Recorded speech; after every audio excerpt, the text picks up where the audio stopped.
Think of a leader who you admire and respect. What qualities do they have that make them a good leader? Maybe they're an active listener. Maybe they're great at fostering a sense of community for people around them. As a project manager, leadership is a big part of the job. But being a great project manager is about more than simply leading a team to complete a project. It's about supporting the people on your team to do their best work and enabling people to build things they're proud of. In this video, we'll define teamwork and explain why it's important for successful project management. The best leaders are able to get people to work together. That's why a project manager's ability to develop and lead teams that work well together is so important.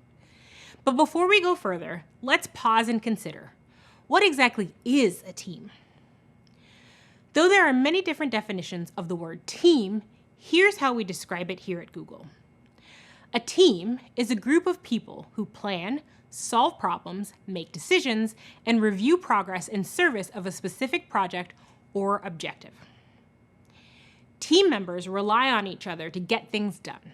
For example, a software engineering team might be tasked with creating one seamless software experience that meets users' needs.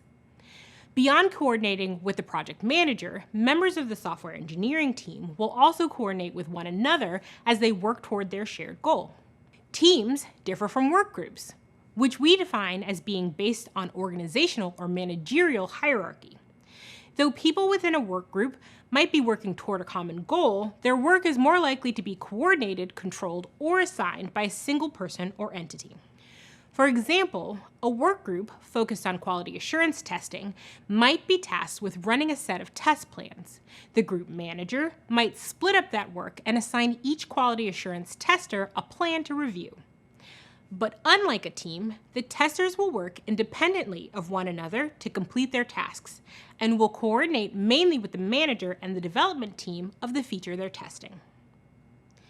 Teams and work groups each have unique benefits within a larger organization. But for the purpose of this program, we'll focus on teams. More specifically, we'll discuss how project managers develop and lead effective teams by fostering a culture of teamwork. Teamwork is an effective collaborative way of working in which each person is committed to and heading toward a shared goal. Teamwork maximizes the individual strength of each team member to bring out the best in each person. As you might imagine, teamwork is a crucial part of successful project management. There are a few reasons for this. For one, teamwork fosters creativity. A team might leverage the diverse perspectives, skills, and experiences of their members to devise better solutions and build products that address more diverse user needs than they might have if they were working independently of each other. Teamwork also encourages accountability. The knowledge that the execution of your tasks directly impacts the tasks of the rest of the team can be a powerful motivator. And most importantly, teamwork helps you get stuff done. Big, complex projects need smart, capable people to complete tasks and to reach milestones to meet the project goals. As the project manager, it's your job to encourage others to actively engage in working together as a team to foster creativity, encourage accountability, and to get stuff done. Teamwork is an effective collaborative way of working, and when done right, it can positively impact both measurable team results and the team culture. Coming up, we'll take you through the elements of effective teams. Meet you there. Teams are made up of individuals, and individuals are driven by different motivators, whether that's serving their organization, supporting their family, or simply working on projects they think are cool. You'll need to learn about the people on your team in order to best determine how to motivate everyone at the same time. A few years ago, researchers here at Google set out to identify the dynamics of effective teams. And through this research, they identified 5 factors that have an impact on team effectiveness. In order of importance, those 5 factors are psychological safety, dependability, structure and clarity, meaning, and impact. Let's break these down. Let's start with psychological safety, which is the #1 factor that impacts team effectiveness. Here's how our researchers define it. Psychological safety refers to an individual's perception of the consequences of taking an interpersonal risk. In other words, they believe it's safe to take risks within their team and they don't risk being labeled as ignorant, incompetent, negative, or disruptive. On teams with high psychological safety, teammates feel comfortable taking risks around fellow team members, seeking differing opinions, and resolving interpersonal conflict when it comes up. For example, on my team at Google, we like to say, be direct and kind. We've worked really hard to build a team culture in which we can hold one another accountable while maintaining a shared space that is safe, secure, and peaceful. What I've found is that when opportunities to take risks do arise, like pitching an out-of-the-box idea to my directors, for example, this culture of mutual respect has already laid the groundwork to get direct feedback without frustration or worrying that I might embarrass myself. And that's been invaluable in maintaining a high level of psychological safety for the team. Next, we have dependability. Google's researchers explain it this way. On dependable teams, members are reliable and complete their work on time. Creating a dependable team requires a combination of setting, negotiating, and meeting expectations. Yes, your team needs to meet the expectations set for them. At the same time, you, as the project manager, need to establish a two-way relationship with your team. You have to be able to clearly communicate expectations and ensure that the team feels comfortable negotiating with you when needed. For example, it's likely that a person on your team works on 2 or more projects with competing deadlines. If they're afraid to share their own constraints with you, then their work on both projects might suffer. Alternatively, if they come to you with their concerns, an open understanding and negotiation around priorities could help ease their burden. Next, we have structure and clarity. Here's how our researchers define it. Structure and clarity refers to an individual's understanding of job expectations, knowledge of how to meet those expectations, and the consequences of their performance. Each team member has a clear sense of their individual role, plans, and goals, and they have a sense of how their work affects the group. You, as the project manager, can help foster a sense of structure and clarity on the team. For example, if a project structure and tracking are sloppy, unorganized, and incohesive, then the team's output is likely to be sloppy, unorganized, and incohesive. This can cause tension within the team.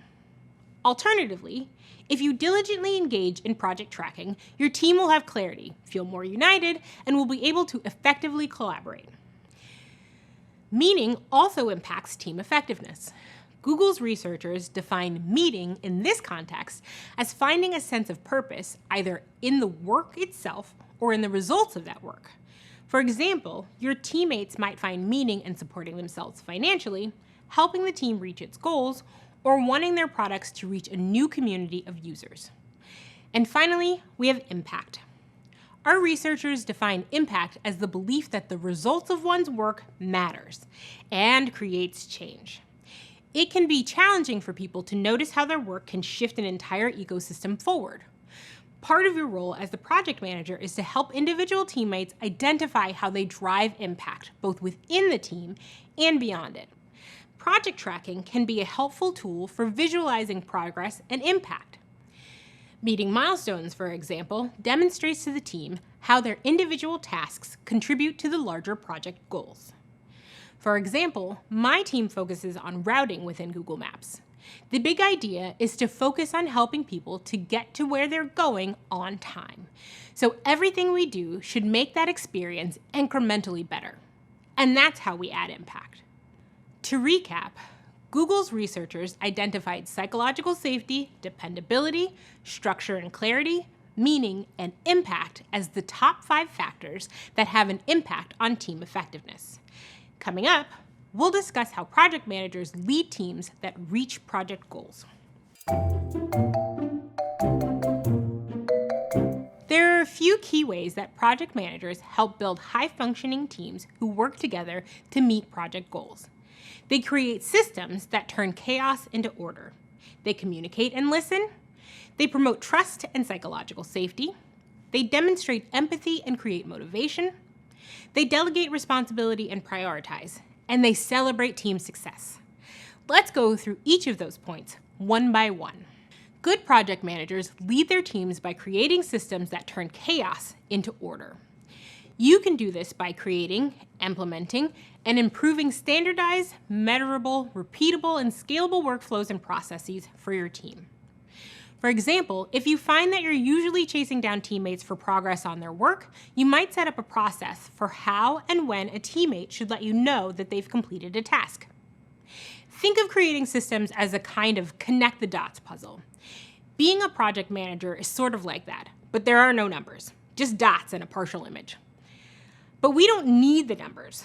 We can notice the dots, know their importance, and string them together to help everyone visualize the project as a whole. You find the system through the chaos and help other people to find it too. Another way that project managers lead is through communicating and listening. As the project manager, it's your job to ensure that everyone on your team is on the same page regarding the status of your project. For example, you might communicate with the team via daily or weekly status update emails and regular team meetings. Team meetings also provide a space for listening, whether you're gathering feedback on a workflow or process or fielding questions from the group. You can also solicit feedback or questions via status update emails, since some people might feel more comfortable speaking in private. In addition to communicating and listening to the wider team, it's also your responsibility to regularly connect with individual teammates. You do this by gaining an understanding of communication styles and by asking people on your team how they prefer to communicate. What's important to know is that everyone communicates differently. For example, I might make small talk with colleagues who I know enjoy it, or I might get straight to the point with colleagues who prefer not to chat. Project managers also lead by promoting trust and psychological safety within their team. As a reminder, psychological safety refers to an individual's perception of the consequences of taking an interpersonal risk. Team members need to trust that they're safe in speaking up if they have feedback or concerns about the project as a whole or about their individual tasks. It's your job to create a team atmosphere where different opinions are welcome and all members remain respectful of one another during challenging conversations. For example, during weekly status meetings, you might schedule time for open, thoughtful, and inclusive discussions. You might model this by asking for help solving a problem that's impacting the team. You should encourage contributions from all team members, regardless of role or rank.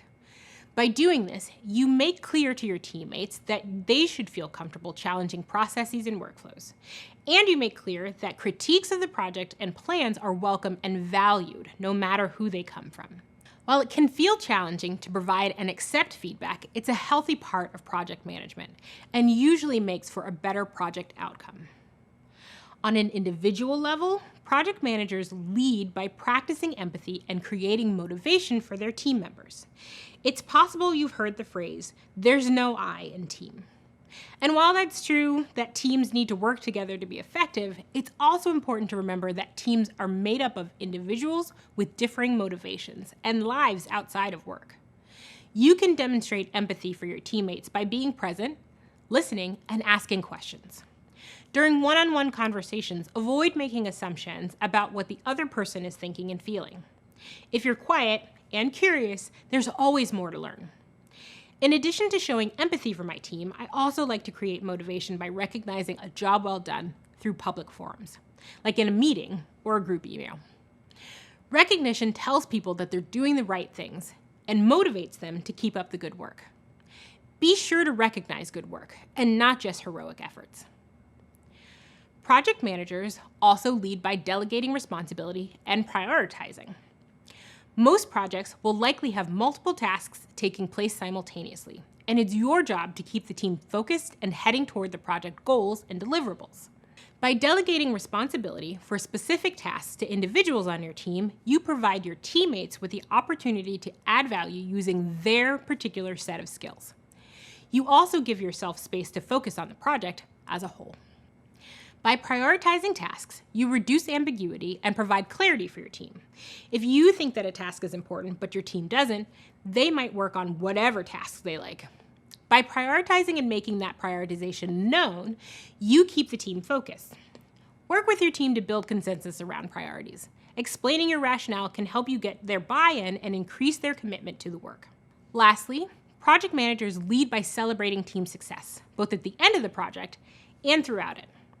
This includes celebrating big and small wins, like reaching a milestone or receiving positive feedback from stakeholders. Celebrating success is an important tool for motivating the team because it increases morale and boosts the team's engagement. You might celebrate the team with a group lunch, a small gift, or even just a congratulatory email. Simple gestures like these demonstrate appreciation for the team's hard work, and when people feel appreciated, they tend to work harder and their teams perform better.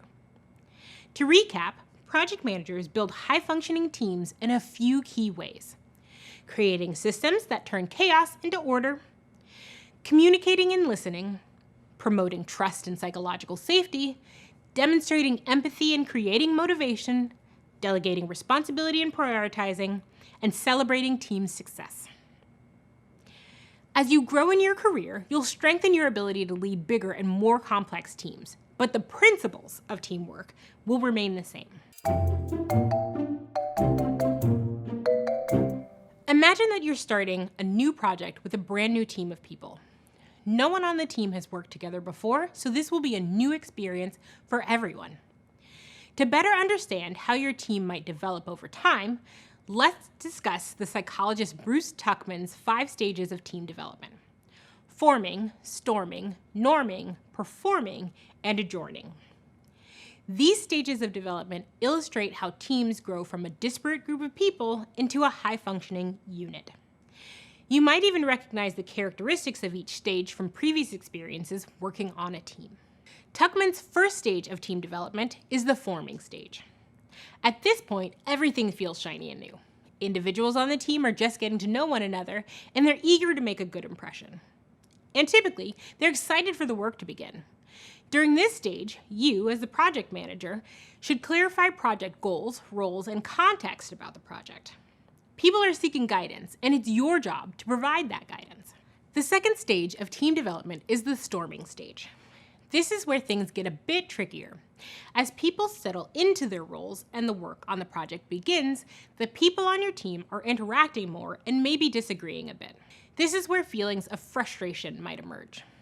Individuals might take issues with certain processes they feel are inefficient or other teammates they disagree with, especially when the team is navigating tasks that are much more complex than they first appeared. Makes sense, right? If you're working closely with a new group of people for the first time, there's bound to be some interpersonal conflict. Teammates might disagree on time and effort estimations, vary in their levels of independence, or prefer to prioritize certain tasks over other equally important tasks. As the project manager, it's your job to focus on conflict resolution. Listen as the team addresses problems to solve and share insights on how the team might better function as a unit. After storming comes Tuckman's third stage, the norming stage. At this point, the team has resolved some of its internal conflict by establishing new norms, like processes and workflows, that make it easier for everyone to get things done. The team feels better equipped to work together efficiently and effectively. You, as the project manager, should codify the team norms, ensuring that the team is aware of those norms and reinforce them when needed. For example, if you've agreed to discuss solutions to issues during weekly team meetings, ensure that your weekly agenda budgets time for this topic each week. Tuckman's fourth stage is the performing stage. During this time, the team works together relatively seamlessly to complete tasks, reach milestones, and make progress toward the project goal. In the performing stage, you as the project manager should focus on delegating, motivating, and providing feedback to keep up the team's momentum. The fifth and final stage of team development is the adjourning stage. In this stage, the project is wrapping up and it's time for the team to disband.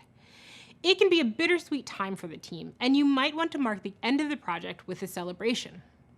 You as the project manager should set up time to celebrate the final milestones and success of the project as a group, and be sure each member of your team knows what's next for them. Okay, to recap, Tuckman's 5 stages of team development are forming, storming, norming, performing, and adjourning.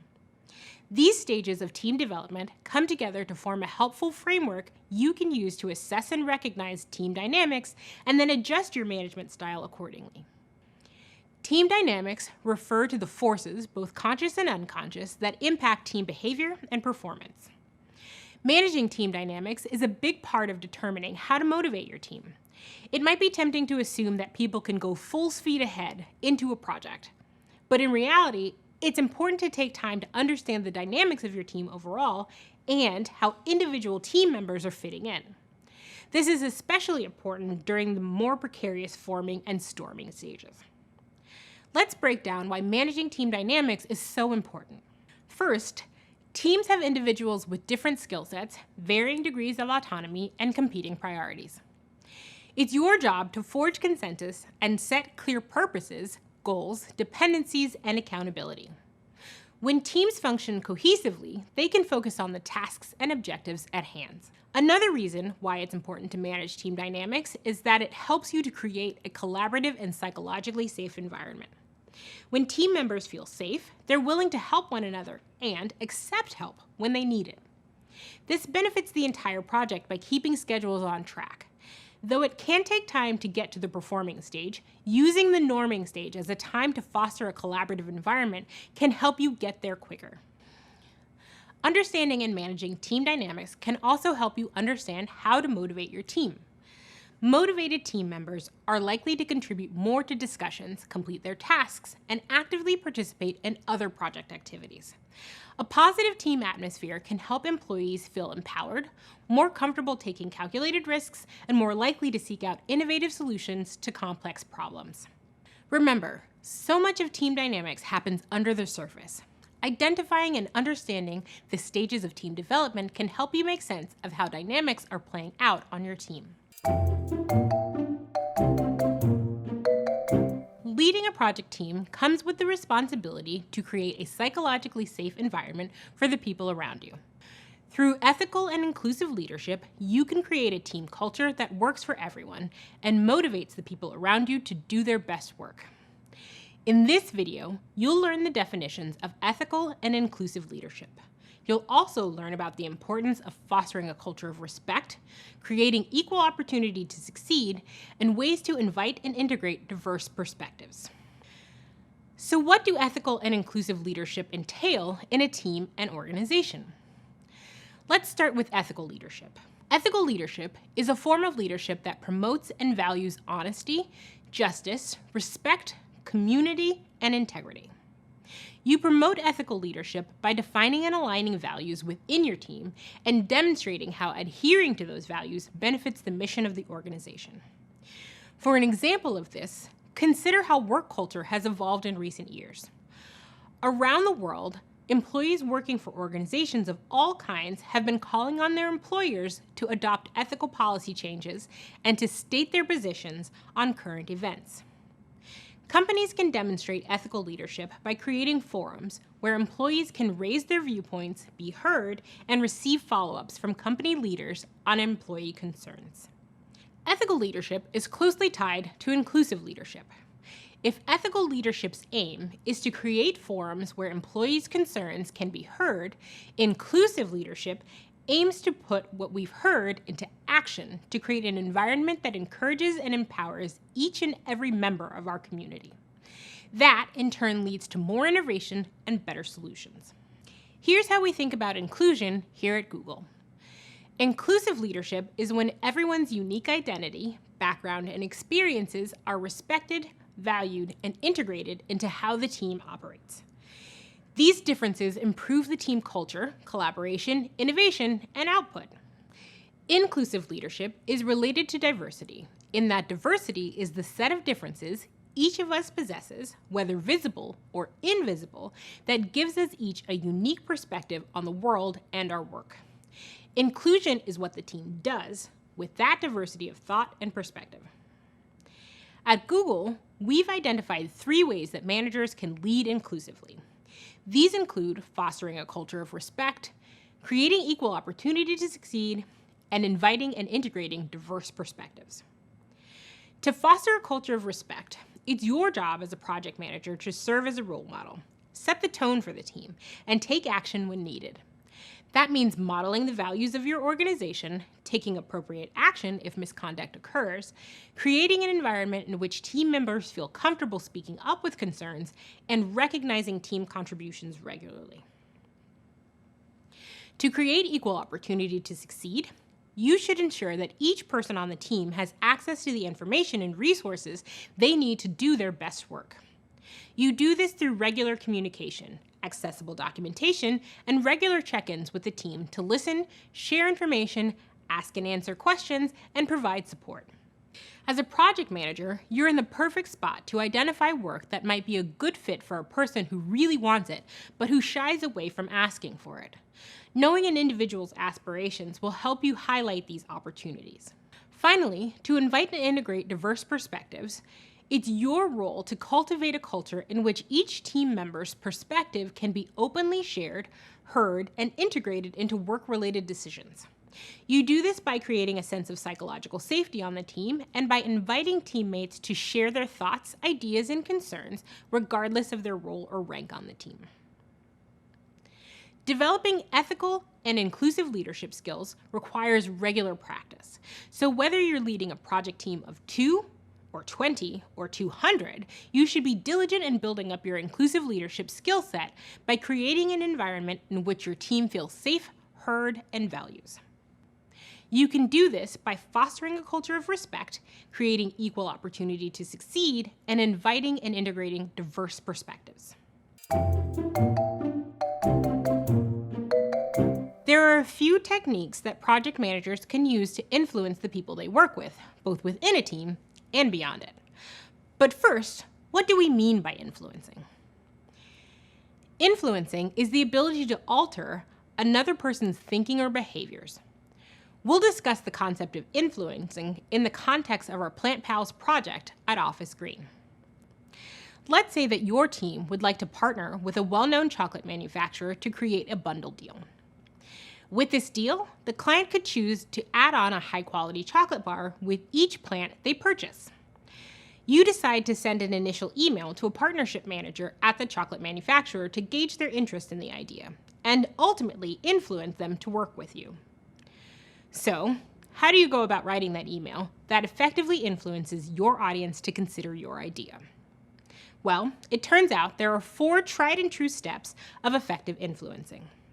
Leadership expert Dr. J.A. Conger identifies the steps to effective influencing as establish credibility, frame for common ground, provide evidence, and connect emotionally.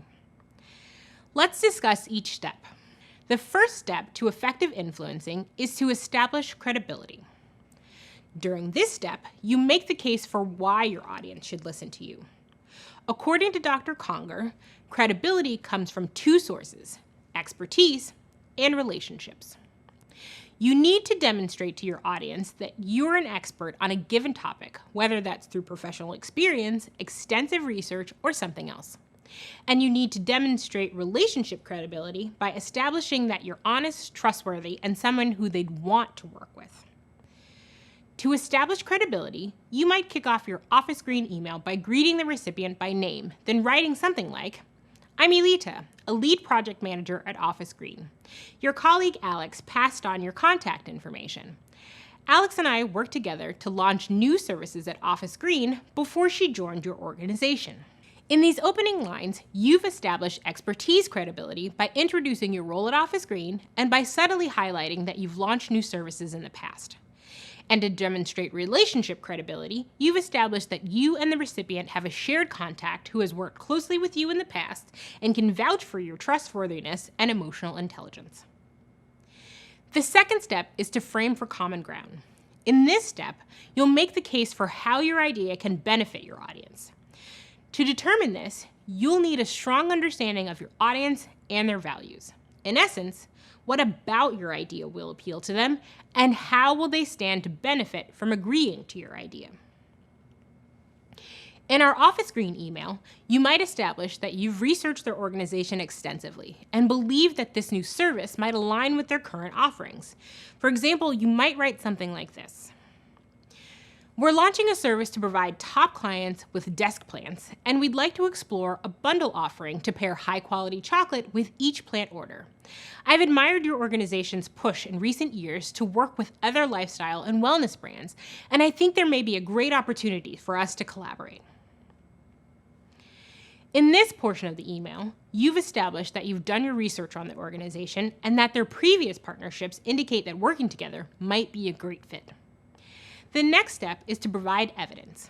In this step, you'll make your case through hard data and persuasive storytelling. Numbers aren't strong enough on their own. They need stories to liven them up. In our Office Green email, you might appeal to your recipient with a line like, "We recently surveyed clients to gauge interest in this kind of offering, and your brand came up again and again." In this example, you've provided evidence through the results of client surveys, which showed overwhelmingly positive brand recognition for our shared audience. The last step is to connect emotionally. In this step, you'll demonstrate to your audience that you're emotionally committed to your idea, and you'll do your best to match their emotional state. In our Office Green email, you might demonstrate an emotional connection by tapping into their brand ethos. For example, you might write something like, "We've been following your profile on Instagram and love your post on chocolate's connection to living a well and balanced lifestyle. Perhaps we can discuss combining forces to bring this message to an even wider audience." And then you end your note with a friendly closer. Something like, "If you're interested, I'd love to connect and share what our partner program is all about." To recap, establishing credibility, framing for common ground, providing evidence, and connecting emotionally are 4 proven effective steps you can apply when attempting to influence others. Dr. Conger also identified 4 common mistakes that people make when attempting to influence others. They'll often approach their audience too aggressively, and that tends to put people off ideas entirely. They might also resist compromise, which is crucial for any kind of mutual agreement. They'll focus too much on developing their argument for the idea and not enough time establishing credibility, framing for common ground, providing evidence, and connecting emotionally. And they'll assume that they can work out an agreement through just one conversation. These mistakes can jeopardize your attempts to influence others and limit your ability to build relationships. So be mindful of these common mistakes when preparing to pitch another person on your big idea.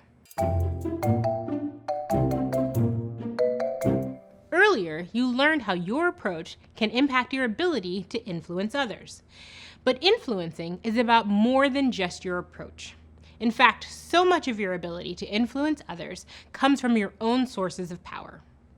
Throughout your career, you'll rely on your sources of power to influence others to do great work in service of the project goals.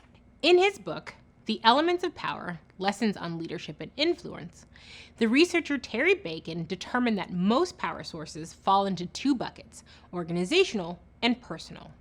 From these power sources, we picked out the ones we feel are most important to cover here. Let's start with organizational sources of power, which include your role, information, network, and reputation. First, we have your role, which refers to your position within an organization or team. In a project management role, you have a certain level of power over the project and therefore more influence. Information is another source of organizational power, which refers to your level of access and control over information. As a project manager, you possess a huge amount of information about your work and your stakeholders, which can work to your benefit. Now, it may be tempting to assume that as a leader, you have all of the answers. But to be a good influencer, you should ask questions and consider all ideas. You may even hear new insights and notice issues in a different way. Share information with your team regularly so that they can provide input on the full picture. You can also derive power from your network. This refers to people you're connected with professionally and personally. Strong connections within your organization and beyond it can boost your ability to influence others and help your project continue on. If you demonstrate that you're well connected and have a good chance of getting stakeholder support or budget approval for your plans, then you're more likely to get your audience on your side. You should use your network to help colleagues make new connections. Your team's effectiveness will increase as you take on the responsibility of helping each person develop their skills and expand their network, which in turn increases their own influencing power. Lastly, we have reputation, which refers to how others perceive you overall. As you might expect, people with positive reputations tend to be more influential than those with negative reputations. One way I've noticed this play out is through collaboration. If you're a good collaborator, you can boost your reputation by becoming known for being easy to work with, keeping your commitments, and helping others achieve their own goals. Your role, access to and control of information, network, and reputation are important organizational sources of power to be aware of. It's also important to identify power sources that come from you. These are referred to as personal sources of power, which include knowledge, expressiveness, history, and character. I like to think of these as your own personal superpowers. Knowledge refers to the power that you draw from your expertise in certain subjects, your unique abilities and skill sets, and even your ability to learn new things. What comes to mind when you think about an influential leader? Typically, they have a lot of knowledge in their field, and you're more likely to trust their opinion. When you're considering how to use your own knowledge as a source of power, reflect on the expertise you already have, and consider areas where you still want to grow and learn more. Expressiveness refers to your ability to communicate with others. This is a big one. As you learned earlier, so much of influencing comes down to how you approach your audience.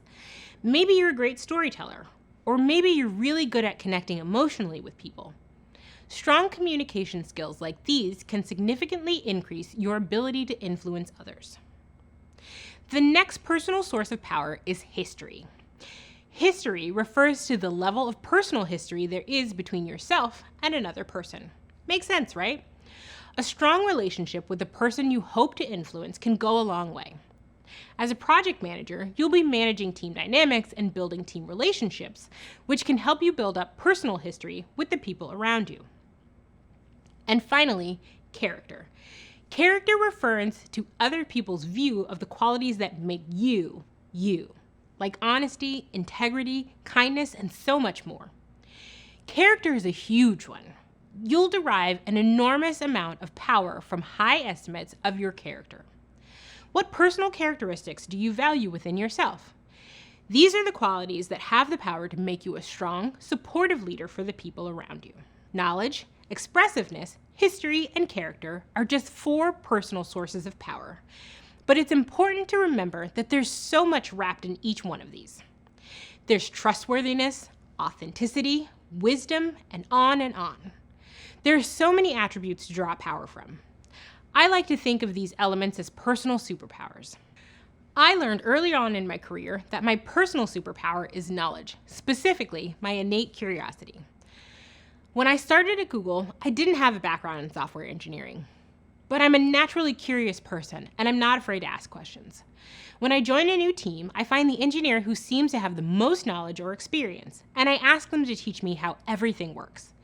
Most people are genuinely interested in sharing what they know. That initial chat usually leads to conversations over lunch, which helps me to build my own knowledge and personal history with my colleague. And through these conversations, I learn about other teammates to connect with, which increases my network. As you build your career, try to identify your own superpowers. Find the combination of influencing techniques that best suits your particular circumstances. It takes practice to polish your skills and lean into various superpowers when working with others. But if you invest time in thinking and troubleshooting your influencing strategy, it will pay off. Congratulations on finishing this video in the Google Project Management Certificate. Access the full learning experience, including job search help, and start to earn your official certificate by clicking on the icon. To view the next course in this video, click here and subscribe to our channel to learn more from Google Career Certificates.